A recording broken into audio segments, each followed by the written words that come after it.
조금 의아한 장면을 저희들이 보고 있습니다. 예수님께서는 십자가에 죽으실 것을 항상 염두에 두고 살아오셨는데 막상 십자가의 죽음을 앞두고 겟세마네에서 너무 많이 흔들리는 모습을 우리가 보고 있습니다. 예수님의 말씀을 문자대로 하면 내가 고민이 너무 심해서 거의 죽을 지경이다라고 자기의 심정을 표현하고 있습니다. 십자가의 고통은 크다는 것은 저희들이 알고 있습니다. 상세한 설명은 책을 보시면 도움이 되는데요. 십자가의 고통은 사람이 개발해낸 잔인하게 고통스럽게 죽이는 여러 가지 방법 중에 한 가지입니다. 최고로 고통스럽다 그렇지는 않습니다. 사람의 악함이 항상 충만하기 때문에 십자가의 고통보다 훨씬 더 큰 고통스러운 죽음은 여전히 있습니다. 그런데 십자가의 죽음은 왜 힘들고 고통스러운가 하면 사람을 떼약볕에 나무에 달아놓고 손하고 발을 포개어서 못을 박아서 피를 말려서 죽이기 때문에 그렇습니다. 바로 죽이는 게 아니라 그 사람의 몸에 있는 모든 피를 방울방울 흘려내서 손과 발로 다 흘려내서 피가 다 마르고 목이 다 마르고 해서 죽이는 방식이기 때문에 고통스럽습니다. 십자가에 달려서 죽은 사람들은 하루 이틀 만에 죽는 경우는 거의 없습니다.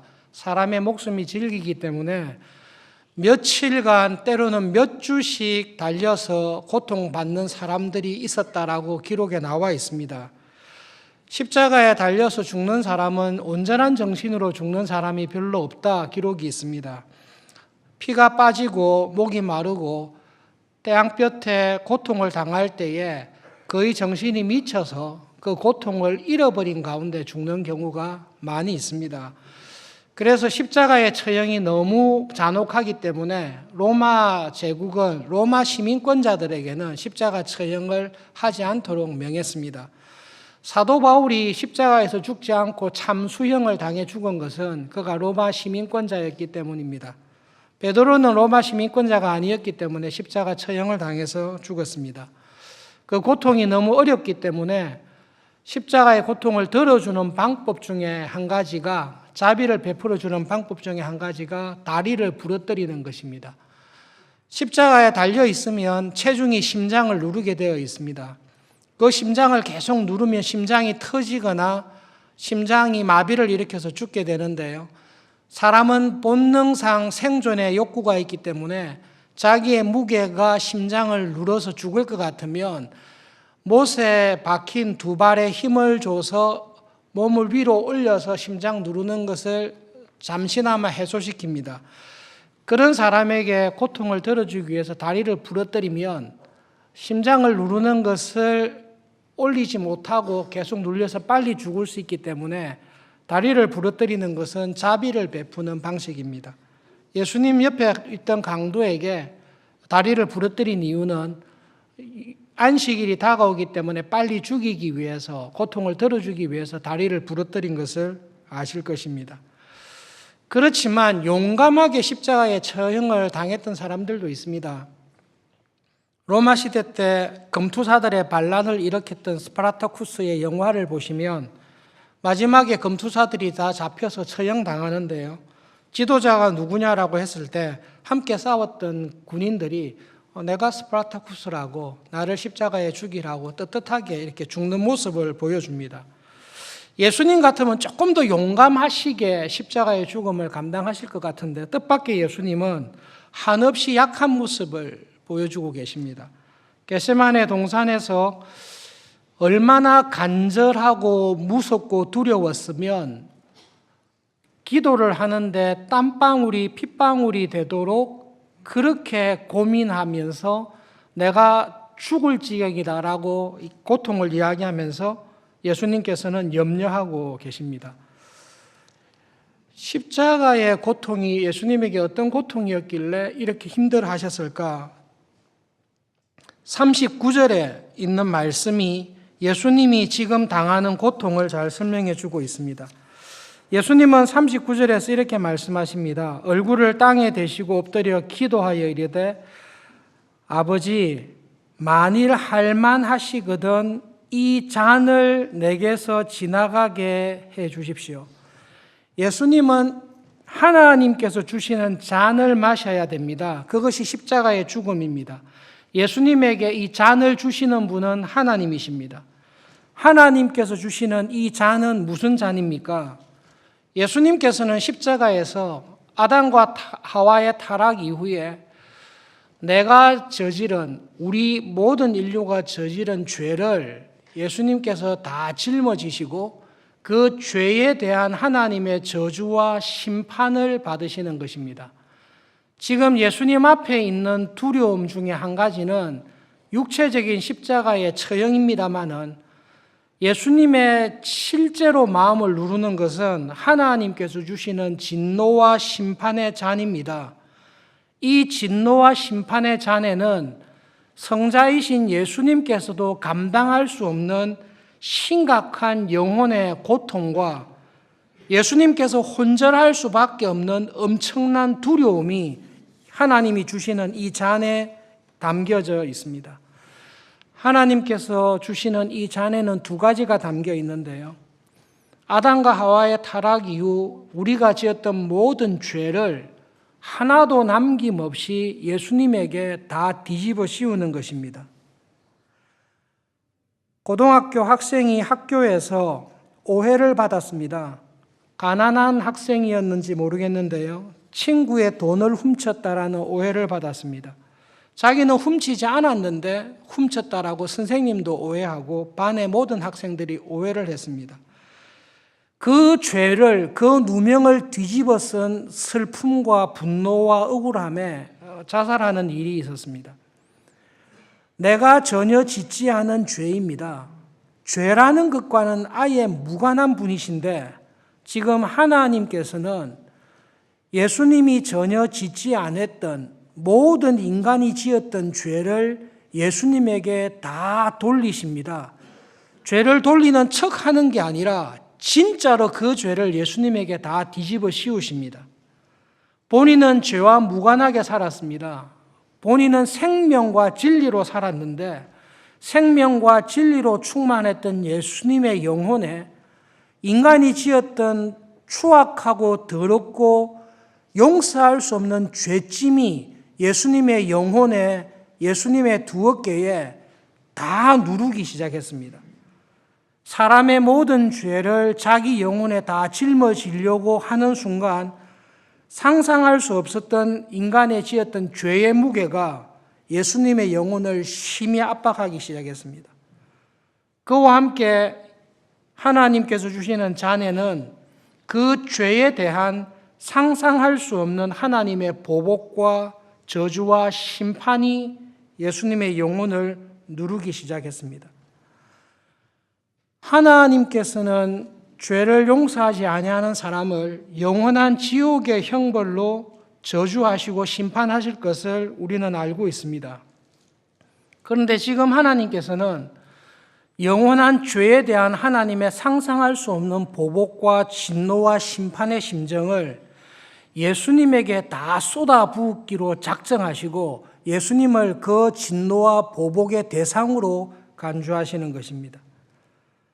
이때까지 성부와 성자는 이런 관계 속에 들어간 적이 없습니다. 여러분, 유치원에 있는 여러분의 혹시 자녀가 있다면, 손자, 손녀가 있다면 자상한 아버지와 어머니로, 인자한 할아버지와 할머니로 한 번도 그 자녀를 혼낸 적이 없다면 한번 가상을 해보십시오. 유치원에서 돌아온 순진한 착한 아들과 딸에게 부모가 이전에 볼 수 없었던, 한 번도 볼 수 없었던 안색을 바꾸어서 내가 너를 정오하고 싫어하며 내가 너를 버리기까지 미워할 것이고 너를 두 번 다시 사랑하지 아니할 것이며 네가 지었던 모든 악행에 대해 내가 너를 보복하되 처참하게 죽도록 너를 버릴 것이다 라고 아이에게 한번 이야기해 보십시오. 실제로 하지 마십시오. 그 충격을 받은 아이는 회복하지 못하는 상처를 받거나 엄청난 고통 속에서 힘들어할 것입니다. 지금 성부께서 성자이신 예수님을 향해 죄에 대해 견딜 수 없는 성부의 진노와 보복을 다 쏟아붓기로 작정하시고 그 잔을 마셔야 될 결정적인 순간에 예수님께서 처하신 것입니다. 예수님께서 겟세마네에서 십자가를 앞에 두고 하나님의 이 진노와 보복의 잔, 인간의 모든 죄를 자기에게 다 짊어지고 죄 없던 분이 완벽한 죄인으로 죄인의 자리에 빠져들게 되는 이 죄의 무게, 하나님의 보복의 무게 앞에서 기진맥진하여 내 영혼이 죽게 되었다라고 말할 수밖에 없는 상황에 처했던 것입니다. 그것이 예수님께서 당면한 십자가의 고통입니다. 단순히 육체의 고통뿐만 아니라 육체의 고통과 비교할 수 없는 죄에 대한 영원한 하나님의 진노와 형벌의 보복의 잔을 예수님께서 다 마시는데 이것을 예수님께서는 견디지를 못하시는 것입니다. 예수님께서 이러한 죄의 큰 무게 앞에서 간절히 간구하시는 기도가 있습니다. 여러분, 이 예수님의 기도 가운데 아버지, 할 수만 있으면 이 잔을 내게서 돌려주십시오라고 이야기를 합니다. 여러분, 교회사를 통해서 예루살렘의 키릴이라는 교부가 이 부분에 대해서 설명을 한 게 있는데요. 성부 하나님, 성자 하나님, 성령 하나님, 삼위일체 하나님을 자세히 기억하면서 이 부분을 생각하시면 쉽게 이해할 수 있습니다. 사람이 지었던 모든 죄를, 아담과 하와의 타락 이후의 모든 죄를 다 용서하시고 그들에게 구원의 길을 내겠다라는 구원의 계획을 세우신 분은 삼위 하나님 가운데 성부 하나님이십니다. 성부께서 죄와 비참에 살아가는 우리를 불쌍히 여기시고 그들을 다시 살리셔서 하나님의 자녀로 삼겠다라는 구원의 계획을 처음 작정하시고 계획하신 분은 성부 하나님이십니다. 그 계획을 성부께서 하실 때 성자와 성령과 의논하지 아니하시고 성부의 선하신 뜻 가운데 그 계획을 세웠습니다. 성부의 그 계획을 성자가 들었을 때에 아버지를 한없이 사랑하고 아버지에게 끝없이 순종하는 성자이신 예수님께서 사람을 불쌍히 여겨서 구원하기 원하시는 성부의 뜻에 기꺼이 순종하기로 결정했습니다.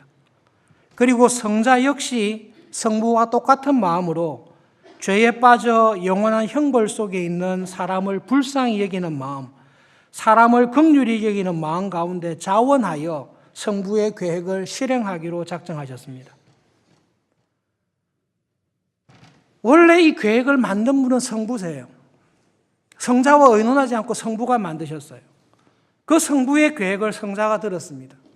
들었을 때 이 성자의 마음속에는 성부이신 아버지를 향한 끊임없는 사랑이 있습니다. 그 아버지의 뜻에 순종하기로 자원하여, 억지로가 아니라 자원하여 순종했습니다. 이 성자 또한 죄에 빠져 있는 사람에 대한 긍휼히 여기는 마음이 충만하여서 성부에 대한 사랑과 사람에 대한 사랑으로 이 짐을 짊어지기로 했습니다.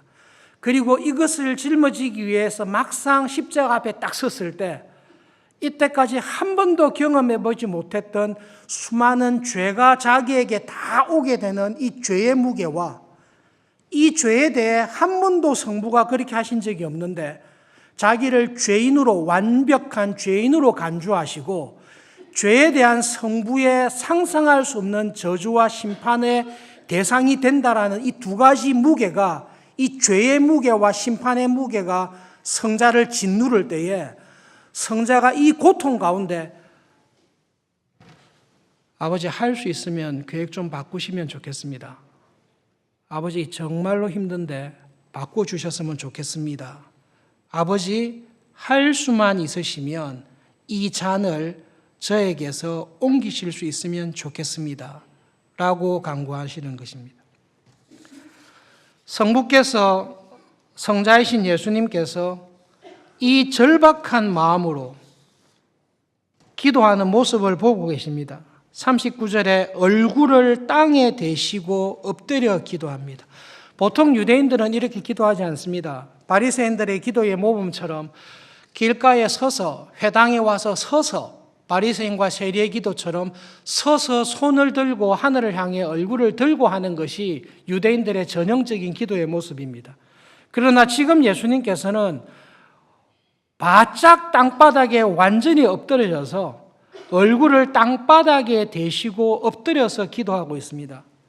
갈멜산에서 엘리야가 바알 선지자들과 싸워 이긴 이후에 비를 달라고 기도할 때의 모습이 이렇게 기록되어 있습니다. 갈멜산 꼭대기에 올라가서 땅에 꿇어 엎드려 그의 얼굴을 무릎 사이에 넣고 기도했습니다. 땅에 바짝 엎드렸습니다. 그리고 자기의 얼굴을 무릎 사이에 깊게 넣어서 자기의 얼굴이 땅에 대이도록 절박한 가운데 목숨을 걸고 비를 달라고 기도하고 있습니다. 성자께서 성부를 향해 이 절박하고 간절한 마음으로 기도하고 있습니다. 그리고 가장 친근한 언어로 성부를 부르고 있습니다. My Father, 아버지. 아버지는 진짜 내 아버지지 않습니까? 아버지, 할 수만 있으면 이 잔을 저에게서 피해 주십시오. 아버지, 할 수만 있으면 제가 처음이자 마지막으로 부탁하는데 할 수만 있으면 이 잔을 피하게 해 주십시오. 그것이 예수님께서 영혼에 당하는 고통입니다. 두 번째로 살펴볼 부분은 예수님의 세 번의 간절한 간구입니다. 우리가 기도 생활을 많이 하지만 예수님께서 하시는 이 기도는 우리에게 기도의 본질이 무엇인지, 기도를 어떻게 해야 될지를 잘 보여주고 있습니다. 첫 번째 기도의 모습이 있습니다. 39절에 내 아버지여 만일 할만하시거든 이 잔을 내게서 지나가게 해 주십시오. 그러나 내가 원하는 대로 맙시고 아버지의 뜻대로 해 주십시오. 기도는 내가 원하는 것을 하나님께 정확하게 말씀드리는 것입니다.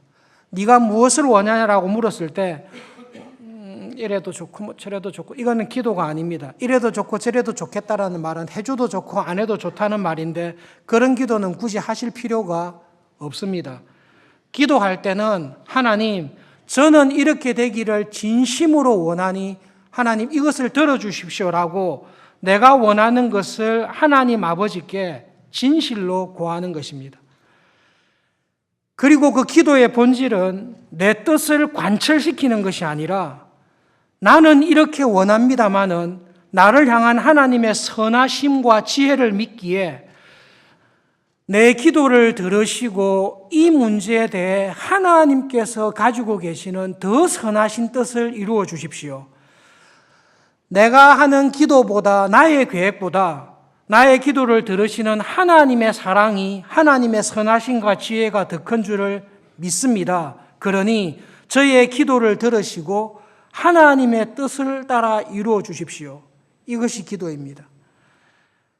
이때까지 찾아볼 수 없었던 간절함으로 절박함으로 아버지 앞에 나가서 기도할 때에 성부께서는 일관되게 침묵하십니다. 침묵도 기도의 응답이라는 것을 우리는 이 기도를 통해서 깨닫습니다. 하나님께서는 나의 기도를 들으실 때에 옳다라고 응답해 주시기도 하고 아니다라고 응답해 주시기도 하고 다른 답을 주시기도 합니다. 간절히 기도를 들으신 하나님께서 응답하지 않으십니다. 예수님께서는 하나님의 침묵이 거절이라는 것을 알고 계십니다. 아버지가 아들의 상황을 보고 있습니다. 아들이 얼마나 절박한지를 알고 있습니다. 그러나 아들의 기도를 들어줄 수 없는 상황입니다. 그럴 때 아버지는 아들에게 차마 아니다라고 말을 하지 아니하시고 침묵하십니다. 하나님의 침묵을 경험하고 난 이후에 예수님께서 두 번째 기도를 할 때에 기도에 대한 우리의 모습을, 올바른 모습을 예수님께서는 보여주십니다. 42절에 다시 두 번째 나아가 아버지께 기도하여 이르되 아버지, 내 아버지여, 만일 내가 마시지 않고는 이 잔이 내게서 지나갈 수 없다면 아버지의 뜻대로 되기를 원합니다. 첫 번째 기도 때 예수님께서는 아버지에게 이렇게 간구했습니다. 아버지, 할 수 있으면 이 잔을 안 마시게 해 주십시오. 그렇게 하나님께 간절히 기도하고 하나님의 침묵을 경험했습니다. 그렇게 기도하는 가운데 예수님의 마음이 정리되기 시작했습니다. 나는 이 잔이 내게서 지나가기를, 내가 이 잔을 마시지 않기를 기도하지만 두 번째 기도할 때는 하나님, 내가 아니면 이 잔을 마실 사람이 아무도 없다면, 내가 마시지 않고서는 이 잔을 해결할 길이 없다면 아버지의 뜻대로 되기를 원합니다. 여러분, 우리는 어떤 문제를 가지고 간절히 기도할 때에 기도가 깊게 들어가서 하나님의 음성을 듣고 기도가 깊게 들어가게 될 때에 내 기도에 대해 하나님께서 어떻게 답을 주시는지 성령님을 통해 우리 마음에 깨달음을 주실 때가 있습니다. 빌립보서 4장 6절 7절 말씀대로 아무 일에든지 염려하지 말고 모든 일에 기도와 간구로 너희 구할 것을 하나님께 감사함으로 아뢰라. 그렇게 기도하면 모든 지각에 뛰어나신 하나님의 평강이 너의 마음과 생각을 지켜줄 것이다. 하나님 앞에 간절히 기도하는 가운데 예수님의 마음속에 이 잔을 나는 피하고 싶은데 내가 아니고서는 이 잔을 감당할 사람이 없다면 그러면 하나님의 뜻대로 이루어 주십시오라는 기도를 하게 되었습니다. 이 세상에 어떤 사람이, 어떤 천사가 아담과 하와가 지은 죄, 그 위에 모든 인류가 짓고 있는 죄를 다 대신 담당해서 모든 죄를 자기 어깨에 다 짊어지고 그 죄를 대속하기 위해 죽을 수 있는 사람은 성자이신 예수님, 성육신하신 예수님 말고는 이 죄를 짊어질 사람이 없습니다. 천사도 감당할 수 없는 무게입니다. 그 죄에 대해 상상할 수 없는 하나님의 보복과 저주와 심판을, 하나님께서 죄에 대해 때리시는 영원한 심판을 감당하고 견딜 수 있는 분도 성자이신 예수님밖에 없습니다. 예수님께서 하나님 앞에 나와 간절히 기도하는 가운데 이 잔은 피하고 싶은데 이 잔을 마실 수 있는 사람, 이 잔을 감당할 수 있는 사람은 내밖에 없다면 내밖에 없지요. 그렇다면 하나님 아버지의 뜻대로 되기를 원합니다. 그 기도를 땀방울이 핏방울이 되도록 간절히 기도하고 있습니다. 겟세마네의 기도를 통해 우리는 성부 하나님과 성자 예수님의 우리로서는 이해할 수 없는 사랑을 우리는 보고 있습니다.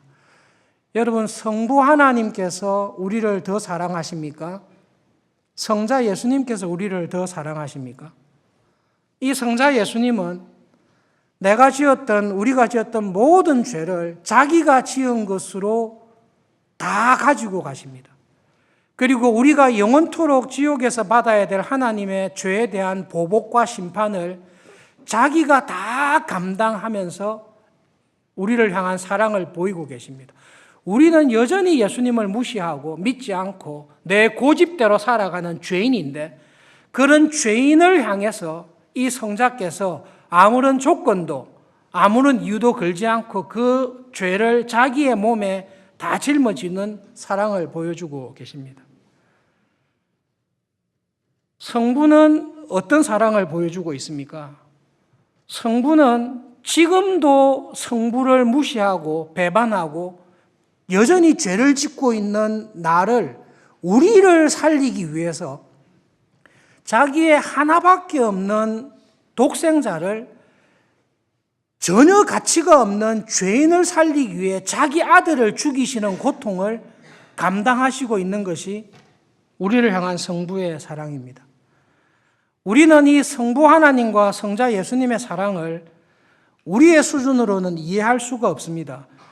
이것은 우리가 쓸 수 있는 단어로 표현할 수 없어요. 그냥 미쳤다, 이거는 미친 사랑이다라는 말로도 표현할 수 없는 사랑입니다. 이 사랑은 생각해서 알 수 있는 사랑이 아니고 성령 하나님께서 나의 심령에 성부 하나님의 나를 향한 변함없는 사랑, 성자 예수님의 나를 향한 사랑을 깨닫게 해주시지 않으면 우리는 이 사랑을 도무지 알 수 없습니다. 1만 달란트 빚을 탕감받았다는 것에 대한 감각이 우리가 없듯이 우리는 성부와 성자 하나님의 나를 향한 사랑을 감각할 수 있는 감각기관이 없습니다. 성령 하나님께서 이것을 깨닫게 해주셔야 우리는 그 사랑에 감격하며 살 수 있습니다. 두 번째 기도를 통해 예수님은 정리된 마음으로 아버지에게 자기의 뜻을 기도하고 있습니다. 아버지, 내밖에 없네요. 잡을 사람이 내밖에 없군요. 그렇다면 제가 감당하겠습니다. 예수님의 세 번째 간구는 같은 말씀으로 간구했다라고 기록하고 있습니다. 내밖에 없다면 이 죄의 무게를, 죄에 대한 하나님의 진노와 심판의 잔을 감당할 사람이 우리 집에서, 우리 교회에서 내밖에 없다면 하나님 그냥 제가 지겠습니다. 그것이 예수님의 기도입니다.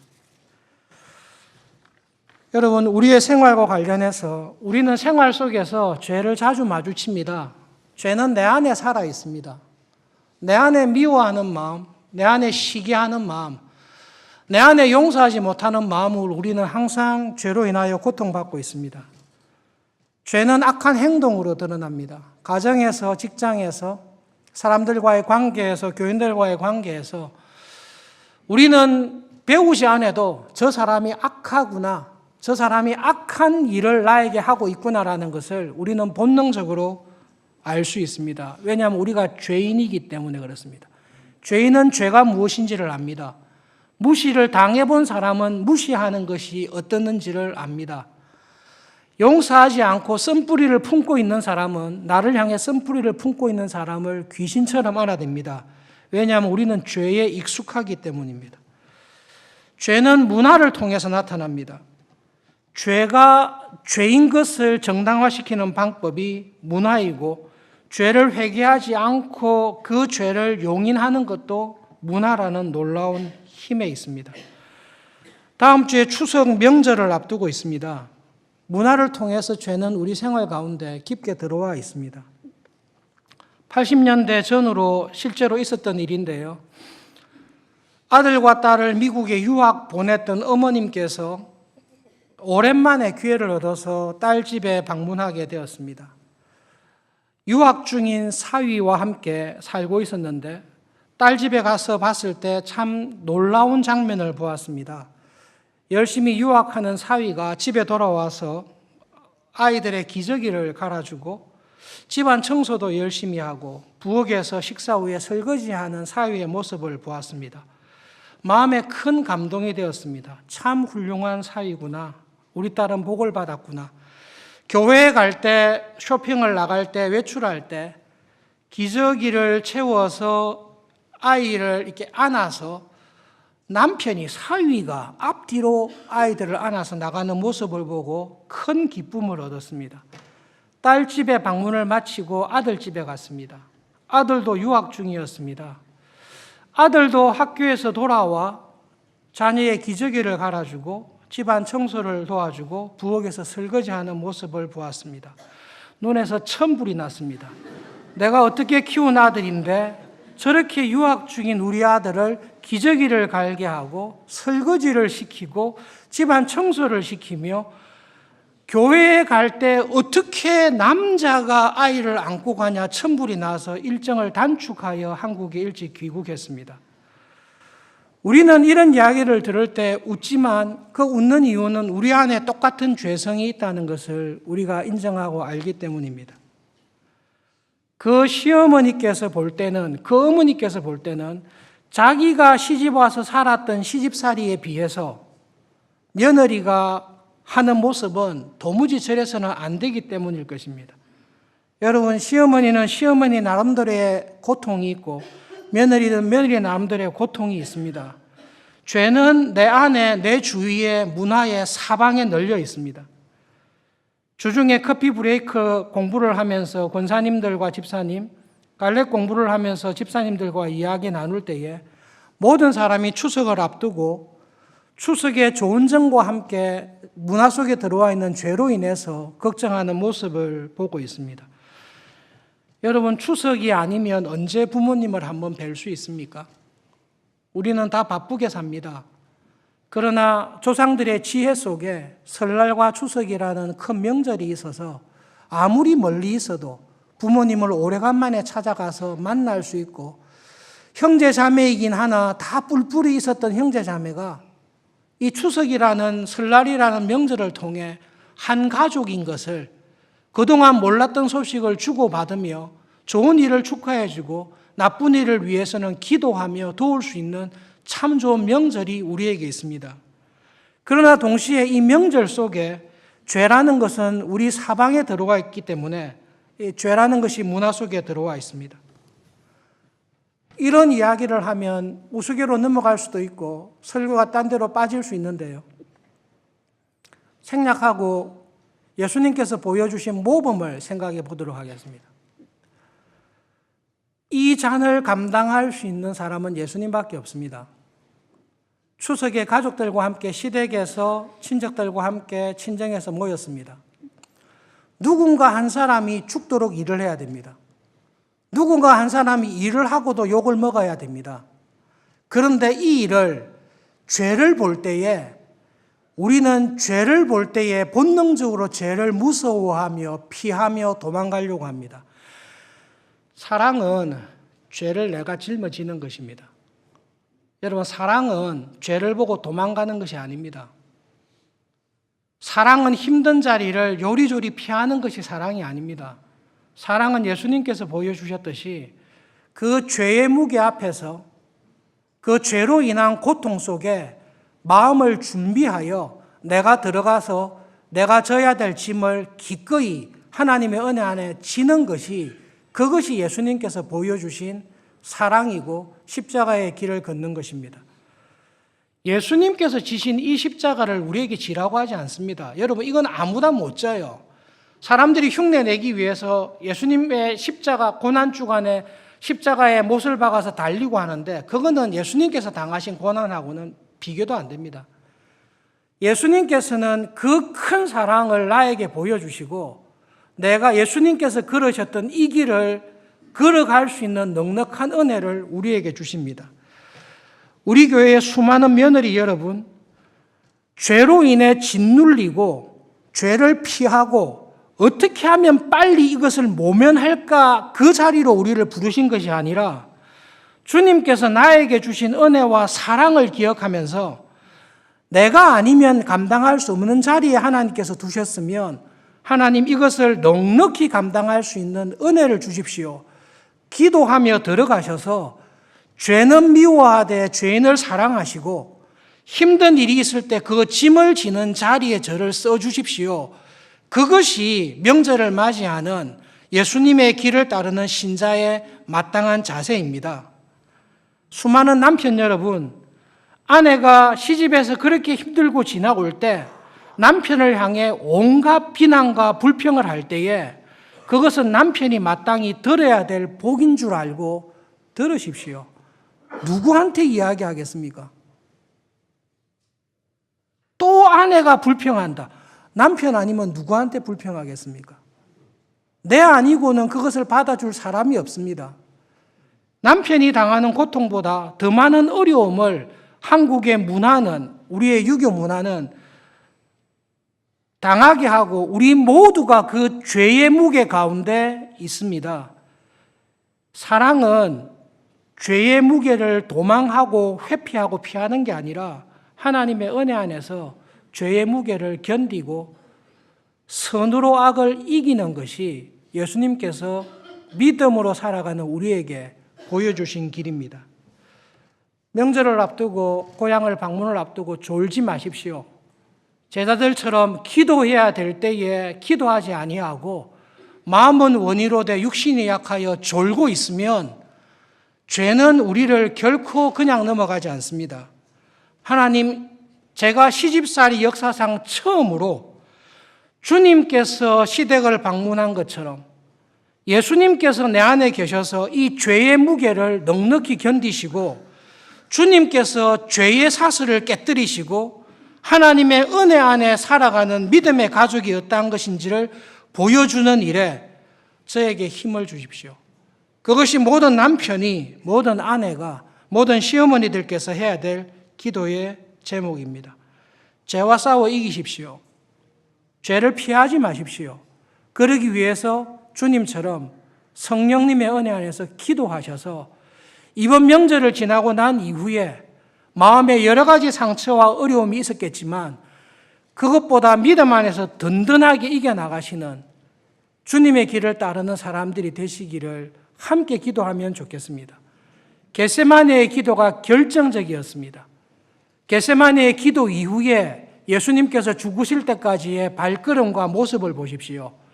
이 기도의 시간에 모든 것이 끝났습니다. 그 이후에 칼을 들고 예수님을 도와주려고 해도 모든 사람이 모욕하고 침뱉으며 네가 진짜 예수라면 메시아라면 한번 내려와 봐라. 그렇게 조롱할 때에도 주님께서는 겟세마네에서 모든 것이 끝이 났습니다. 그것이 기도의 은혜입니다. 기도하십시오. 내 안에 사랑이 없다는 것을 알고 하나님의 은혜의 도구로 써주시기를 기도하십시오. 죄는 피하는 것이 아닙니다. 죄의 무게를 피하는 것이 아니라 하나님의 은혜로 이기도록 우리를 불러주십니다. 세상에서 환난을 당하지만 담대해라. 내가 세상을 이겼다. 그 말씀으로 인해서 주님의 길을 기꺼이 따라가시는 하나님의 화평의 도구로 쓰임 받으시는 그러한 복된 추석 명절이 되기를 바랍니다. 예수님, 정말로 피하고 싶은 하나님의 진노의 잔 앞에서 정말로 내려놓고 싶은 죄의 무게 앞에서 주님 간절히 기도하심으로 그 기도를 들으시고 은혜 주시는 하나님의 은혜로 말미암아 죄를 피하지 아니하시고 악을 악으로 갚지 아니하시고 선으로 악을 이기며 죄와 싸워 끝까지 싸워 이기신 주님을 바라보며 기도합니다. 하나님, 그 죄의 무게가 내 안에 있습니다. 하나님, 이 죄의 무게가 우리 온 사방에 있습니다. 죄의 무게를, 죄를 볼 때에 무서워하거나 도망하거나 피하지 않게 해주십시오. 주님처럼 간절히 기도하는 가운데 사랑으로 미움을 이기게 하시고 용서로 이기게 하시는 그 하나님의 은혜 안에 저희들을 붙잡아 주십시오. 너희들은 세상의 빛이라고 말씀하셨는데 주님께서 비추어 주시는, 주님께서 이 땅에 두신 빛으로 주님의 은혜를, 주님의 위로와 화평을 전하는 하나님의 자녀들이 되도록 저희 한 사람 한 사람을 붙잡아 주십시오. 예수님의 이름으로 기도합니다. 아멘.